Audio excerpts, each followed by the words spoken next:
Hi friends, good evening. Welcome to BRS study point YouTube channel. तो देखिए friends, यहाँ पर बिहार एसएससी स्टेनोग्राफर की वैकेंसी पब्लिश कर दी गई है। और यहाँ पर देखेंगे, यहाँ पर कुछ डाउट्स हैं, जैसे कि हिंदी स्टेनो रहेगा या इंग्लिश स्टेनो रहेगा या इसमें दोनों रहेगा। तो यहाँ पर देखेंगे तो इसकी जो फुल नोटिफिकेशन है आउट हो चुकी है और ये जो फॉर्म स्टार्ट मतलब फॉर्म अप्लाई होना स्टार्ट हो गया है। तो चलिए ठीक है, बाकी यहाँ पर जो भी डाउट्स वगैरह हैं उनको यहाँ पर इस वीडियो में डिटेल में पूरा कवर करेंगे। तो चलिए ठीक है फ्रेंड्स, वीडियो स्टार्ट करते हैं। और देखिए फ्रेंड्स, आपसे एक छोटी सी रिक्वेस्ट है कि अगर आप चैनल पर नए हैं तो प्लीज़ चैनल को सब्सक्राइब जरूर कर लीजिएगा।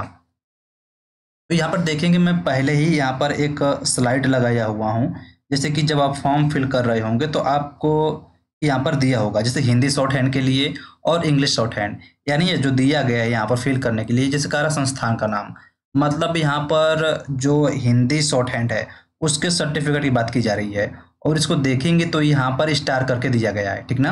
यहाँ पर स्टार करके दिया गया है, यानी कि देखेंगे तो इस बार क्या हो रहा है कि इसमें हिंदी शॉर्ट हैंड का जो हिंदी स्टेनो है इसका यहाँ पर सर्टिफिकेट मांगा जा रहा। और यहाँ पर नीचे देखेंगे तो कह रहा है, यहाँ पर स्टार लगा कर दिया यहाँ पर कंप्यूटर के लिए कि कंप्यूटर कोर्स विवरण है, यानी कंप्यूटर कोर्स में कुछ भी किए होंगे आप तो उसका यहाँ डिटेल देना है, ठीक है। तो यहाँ पर यह क्लियर हो गया कि यहाँ पर हिंदी स्टेनो के लिए यहाँ पर सर्टिफिकेट देना है। तो चलिए ठीक है, बाकी जो आगे जो प्रोसेस है उसको कंप्लीट करते हैं। यहाँ पर देखेंगे जो वैकेंसी आई है टोटल 36 डिपार्टमेंट से, यानी जो 36 विभाग हैं उनसे वैकेंसी दी गई है। और देखेंगे तो इसमें जो तीन विभाग है, ठीक ना, जिसको मैंने यहाँ पर हाईलाइट किया हुआ है, इन 3 विभाग में केवल हिंदी शॉर्ट हैंड मांगा गया है, यानी कि हिंदी स्टेनो मांगा गया है।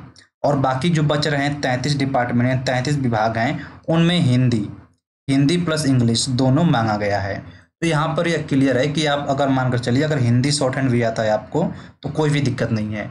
और यहाँ पर तो सुनने में ये आ रहा कि यहाँ पर गलती से दे दिया गया है, जैसे यहाँ पर देख रहे होंगे जो क्रम संख्या 3 दिया गया है, कह रहा है कि हिंदी एवं अंग्रेजी में आशुलेखन, ठीक है। तो इसमें बताया जा रहा है कि यहाँ पर ये बाय डिफॉल्ट हो गया है, ये यहाँ पर केवल हिंदी शॉर्ट हैंड होना चाहिए था, ठीक है।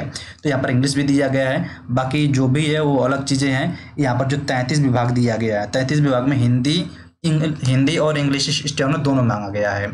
अगर मानकर चलिए आपके पास केवल इंग्लिश है, ठीक है, इंग्लिश शॉर्ट हैंड आ रही है आपको, तो यहाँ पर फॉर्म फिल करने का कोई मतलब नहीं है, क्योंकि जब हिंदी मांगा गया है तो इंग्लिश से आपको थोड़ा टाइम लगेगा करने में, या फिर अगर आपको लग रहा हो तब तक आप हिंदी शॉर्ट हैंड सीख सकते हैं तो कर सकते हैं, कोई दिक्कत नहीं है। तो चलिए ठीक है, बाकी यहाँ पर ये भी क्लियर हो गया कि हिंदी शॉर्ट हैंड रहेगा, इंग्लिश शॉर्ट हैंड रहेगा।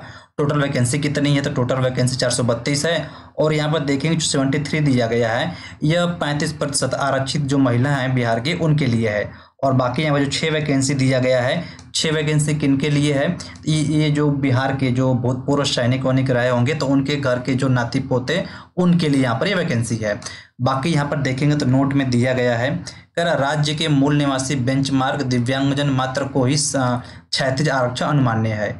सेकेंड में कह रहा राज्य के मूल निवासी महिला अभ्यर्थी को ही 35% 36 आरक्षण अनुमान्य है। बाकी नोट 3 में देखेंगे तो कह रहा है यहाँ की उपर्युक्त सभी रिक्तियां औपबंधिक हैं जो घट बढ़ सकती हैं, यानी जो वैकेंसी दी गई है 432, ये कम भी हो सकती हैं और ज़्यादा भी हो सकती है, मतलब घट बढ़ सकती हैं। अब यहाँ पर एज की बात करें, एज इसमें कितनी एज होनी चाहिए, तो मिनिमम आपकी एज 18 होनी चाहिए। और बाकी यहाँ पर जो कैटेगरी के हिसाब से, जैसे अनारक्षित में आएंगे तो उसमें मैक्सिमम 37 वर्ष होगा, और ओबीसी में आएंगे तो फ्रेंड्स आपके मैक्सिमम 40 हो जाएगा। और जो अनारक्षित यानी जनरल महिला के लिए कितने 40 वर्ष, और यहाँ पर SC ST के लिए कितना है तो 42 वर्ष है। बाकी यहाँ पर देखेंगे तो कह रहा है सभी कोटि के दिव्यांग अभ्यर्थी के लिए कितना है, सीमा के अतिरिक्त 10 वर्ष की छूट यहाँ पर मिल रही है। अब यहाँ बात करें जो चयन प्रक्रिया है, जैसे चयन प्रक्रिया, इसका सिलेबस क्या है, तो यहाँ पर देखेंगे जो चयन प्रक्रिया में यहाँ पर देखेंगे थोड़ा बोल्ड फॉन्ट में यहाँ पर 2 चीज़ दिया गया है। कह रहा है कि लिखित परीक्षा वस्तुनिष्ठ प्रकृति की होगी। लिखित परीक्षा के माध्यम से कोटिवार उपलब्ध रिक्तियों के 5 गुना संख्या के बराबर अभ्यर्थियों का व्यवहारिक परीक्षा यानी स्किल टेस्ट के लिए किया जाएगा। जैसे कि 432 आपकी वैकेंसी है, ठीक है, और इसका 5 गुना शॉर्ट हैंड यानी स्किल टेस्ट के लिए बुलाया जाएगा। तो कितना बुलाया जाएगा, तो हो जाएगा 5 दूना 10, 1 5 15 16, 1 5 20 1 21, यानी 2160 कैंडिडेट को बुलाया जाएगा। और यहाँ पर देखेंगे जो सेकेंड पॉइंट है, इसमें कहा जा रहा समान अंक प्राप्त करने वाले अभ्यर्थियों के जन्म तिथि के अनुसार अधिक उम्र वाले अभ्यर्थियों को मेधा सूची में ऊपर रखा जाएगा। कहने का मतलब कि मान के चलिए दो कैंडिडेट हैं, दोनों कैंडिडेट ने मान के चलिए कि 350 नंबर पाए हैं, ठीक ना, 350 नंबर पाए हैं। तो ये अगर मान के चलिए फाइनल सिलेक्शन की बात की जाएगी तो किसका होगा, तो जो एज में बड़ा होगा, ठीक है ना, जो एज में बड़ा होगा उसी का चयन किया जाएगा। फिर कह रहा है कि एवं इसी प्रकार का समान अंक एवं समान उम्र होने पर अभ्यर्थी के नाम के अंग्रेजी वर्णमाला के आरोही क्रम A to Z के आधार पर उन्हें मेधा सूची में रखा जाएगा। कहने का मतलब जैसे मान के चलिए कि एक लड़का जो 360 पाया है, इसका नाम है ऋषि, ठीक है, और एक पाया कितना 350, तो मान के चलते हैं ये हो जाएगा अभी, ठीक है, ये हो गया अभी, यानी अभिषेक कह सकते हैं, अभी हो गया, यानी दोनों के नंबर बराबर हैं और दोनों एज में भी सेम है। तो इसमें किसका सिलेक्शन किया जाएगा, तो जो पहले वाला लेटर आएगा उसका किया जाएगा। बात यहाँ पर क्लियर हुआ। फिर आगे जो उसका सिलेबस दिया गया है, जो एग्जाम पैटर्न दिया गया है, जैसे इसमें कह रहा सामान्य ज्ञान, सामान्य विज्ञान एवं गणित, मानसिक क्षमता जांच यानी कि रीजनिंग, जो जीएस होगा, जीएस के 50 क्वेश्चन पूछे जाएंगे। देखिए यहाँ पर कह रहा विज्ञान, विज्ञान के 25 क्वेश्चन प्लस मैथ के 25 क्वेश्चन, ये कितने हो जाएंगे, तो हो जाएंगे 50 क्वेश्चन। और वहीं बात करें रीजनिंग की, तो रीजनिंग में भी 50 क्वेश्चन होंगे, यानी टोटल कितने क्वेश्चन होंगे, तो टोटल 150 क्वेश्चन होंगे। और एक क्वेश्चन कितने नंबर का होगा, तो एक क्वेश्चन 4 नंबर का होगा। और इसमें देखिए नेगेटिव मार्किंग भी है, ठीक है, कितना है, तो नेगेटिव मार्किंग कितना दिया, 1/4 दिया गया है, ठीक है, कितना 1/4। बाकी यहाँ पर डिटेल दिया गया है, वह चेक कर लेते हैं। कह रहा प्रश्न वस्तुनिष्ठ एवं बहुविकल्पीय होंगे, कुल प्रश्नों की संख्या 150 होगी, प्रत्येक सही उत्तर के लिए 4 अंक दिए जाएंगे तथा प्रत्येक गलत उत्तर के लिए 1 अंक की कटौती की जाएगी। परीक्षा की अवधि 2 घंटा 15 मिनट होगी। लिखित परीक्षा में भाषा का माध्यम हिंदी अंग्रेजी होगा, यानी जो पेपर आएगा, पेपर हिंदी इंग्लिश दोनों में आएगा। अगर हिंदी एवं अंग्रेजी के प्रश्न पत्रों में कोई भिन्नता होगी तो अंग्रेजी के प्रश्न ही मान्य होंगे। मान चलिए कोई जैसे मिसटाइप वगैरह मिला हिंदी में, तो जो मान्य होगा वह केवल और केवल इंग्लिश वाला ही मान्य होगा। बाकी यहाँ पर जो सिलेबस दिया गया है यहाँ पर, तो एक बार आप चेक कर सकते हैं। इसका पीडीएफ मैं टेलीग्राम पर दे दूंगा, आप वहाँ से एक बार इसको चेक कर सकते हैं। बाकी जो यहाँ पर सिलेबस दिया गया है, जैसे सिलेबस कंप्लीट हुआ इसके बाद क्या होगा, स्किल टेस्ट किया जाएगा, ठीक ना। स्किल टेस्ट मतलब यहाँ पर दिया गया व्यवहारिक जांच परीक्षण। तो चलिए ठीक है, यहाँ पर 5-6 टॉपिक पॉइंट दिया गया है। कह रहा आशुलेखन जांच परीक्षा में हिंदी एवं अंग्रेजी श्रुति लेखन है तो 80 शब्द प्रति मिनट की गति से, मतलब यहाँ पर देखिए स्पीड कितना मांगा गया है, यहाँ पर हिंदी और इंग्लिश के लिए 80 वर्ड पर मिनट, ठीक है, कितना है 80 वर्ड पर मिनट की स्पीड मांगा गया है। इसमें क्या है कि गति से कुल 332 शब्दों यानी कि 4 मिनट में, यानी कि यहाँ पर जो डिक्टेशन बोली जाएगी केवल 4 मिनट बोली जाएगी, ठीक है, कितना केवल 4 मिनट। और यहाँ पर देखेंगे तो ब्रैकेट में कह रहा है कि 1 मिनट अतिरिक्त समय प्रारंभ में लेखापन जांच के लिए, यानी जो टोटल जैसे डिक्टेशन होता है 5 मिनट के लिए होता है, लेकिन यहाँ पर जो 1 मिनट पहले शुरुआती 1 मिनट होगा इसमें आपको चेक करने के लिए होगा, जैसे वहाँ माइक लगा होता है, ठीक ना, माइक वगैरह के लिए 1 मिनट और टेस्ट के लिए होता है, ठीक है, तो वहाँ पर 1 मिनट वहाँ हो जाएगा। फिर क्या रहा कि नोटबुक में संकेत लिपि में लिखना आवश्यक होगा, ठीक है, निर्धारित श्रुति लेखन के बाद 2 मिनट अतिरिक्त समय शुद्धि हेतु दे होगा।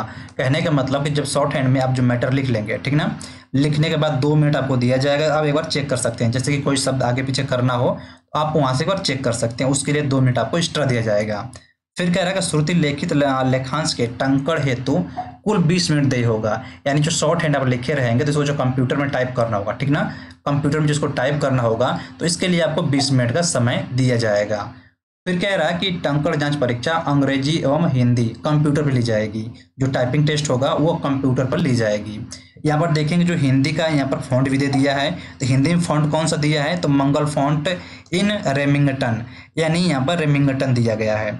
अगर वहीं बात करें जैसे कि मान लीजिए UPSSC, ठीक ना, UPSSC जूनियर असिस्टेंट हो गया या स्टेनो हो गया, इसमें कौन सा मांगा जाता है, तो इसमें देखेंगे तो मंगल फॉन्ट का इन स्क्रिप्ट मांगा जाता है। तो लेकिन यहाँ पर क्या दिया गया है, तो रेमिंगटन दिया गया है, जो कि पहले ही दे दिया है, तो कोई दिक्कत नहीं है, आप अभी से प्रैक्टिस कर सकते हैं। इसके आगे कह रहा है कि हिंदी टंकण जांच परीक्षा में अभ्यर्थी को 30 शब्द प्रति मिनट की गति से 300 वर्ड, यानी कि 30 की स्पीड से हिंदी होगा, 10 मिनट के लिए टाइपिंग, ठीक है, तो कितना वर्ड 300 वर्ड हो गया। फिर कह रहा है कि 10 मिनट के लिए करना अंकित होगा। तो यहाँ पर देखेंगे हिंदी, हिंदी की स्पीड कितना मांगा है, 30 वर्ड पर मिनट मांगा गया है। और इंग्लिश इंग्लिश भी कितना मांगा है, तो इंग्लिश भी 30 वर्ड पर मिनट मांगा है, जो कि दिया गया कहाँ पर, यहाँ पर 6वें पॉइंट में। कह रहा अंग्रेजी टंकण जांच परीक्षा में 30 शब्द प्रति मिनट की गति से 10 मिनट में कुल 300 शब्दों को टंकित करना अनिवार्य है। बाकी यहाँ पर जो अंग्रेजी का फॉन्ट दिया है, तो अंग्रेजी का फॉन्ट सब एक ही होता है, उसमें कोई दिक्कत नहीं होती है। 7 पॉइंट कह रहा है कि अभ्यर्थी टाइपिंग की शुरुआत के दौरान उपयुक्त कीबोर्ड लेआउट का चयन कर लें। टाइपिंग के दौरान कीबोर्ड लेआउट बदलने से अभ्यर्थी द्वारा टाइप की गई सामग्री मिट सकती है। कहने का मतलब कि जैसे मान लीजिए कीबोर्ड है, कीबोर्ड आप पहली बार चूज कर लिए, सही है, ठीक है। अगर मान कर चलिए दूसरे बार इसको चूज करेंगे करने के लिए, अगर इसको बदला जाएगा तो जो आप टाइप मैटर किए होंगे तो वो मैटर मिट सकता है, ठीक है। तो जो भी करना हो तो आप शुरू में ही चेक कर सकते हैं कि आपका कीबोर्ड सही काम कर रहा है या जो भी है। यहाँ पर देखेंगे कि गलतियाँ कितनी यहाँ पर छोड़ा गया है, जैसे गलती कितनी माफ है। कह रहा है कि व्यवहारिक जांच परीक्षा यानी कि शॉर्ट हैंड जो स्किल टेस्ट है, स्किल टेस्ट सफल होने के लिए आशुलेखन गति शॉर्ट हैंड में 10% छूट दी जा रही है, ठीक ना, कितना 10% छूट दी जा रही है।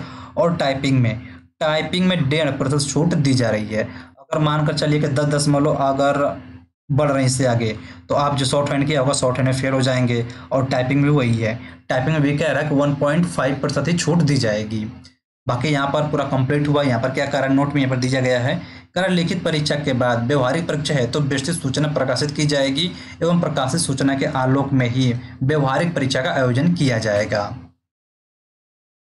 यहाँ पर बात करते हैं क्वालिफाइंग मार्क्स। तो यहाँ पर न्यूनतम दे दिया गया कितना मिनिमम मार्क्स होंगे, अंक होंगे आपके, तो आप क्वालिफाई रहेंगे। बाकी यहाँ पर इसका शुल्क कितना निर्धारित किया गया, टोटल 100 रुपये, ठीक ना, सभी कैटेगरी के लिए। ये ऐसा नहीं है कि जनरल ओबीसी के लिए है, यहाँ पर सभी कैटेगरी के लिए कितना दिया गया है, तो यहाँ फिक्स है 100 रुपये यहाँ पर होगा। और यहाँ पर इसकी लास्ट डेट कब तक है, तो लास्ट डेट देखिए 25 सितंबर से फॉर्म स्टार्ट हो गया है, यानी कल से स्टार्ट हो गया है। और यह कब तक फॉर्म फिलअप होगा, तो फॉर्म फिलअप होगा 5 नवंबर तक फॉर्म फिलअप होगा। तो चलिए ठीक है फ्रेंड्स, यहाँ पर जो भी डिटेल थी मैंने यहाँ पर क्लियर मेंशन किया हुआ है, डिटेल में बताया हुआ है। अगर यहाँ पर किसी पॉइंट में अगर आपको कन्फ्यूजन हो तो आप यहाँ पर कमेंट करके पूछ सकते हैं। तो चलिए ठीक है फ्रेंड्स, मिलते हैं आपसे अगली वीडियो में, तब तक के लिए जय हिंद, वंदे मातरम।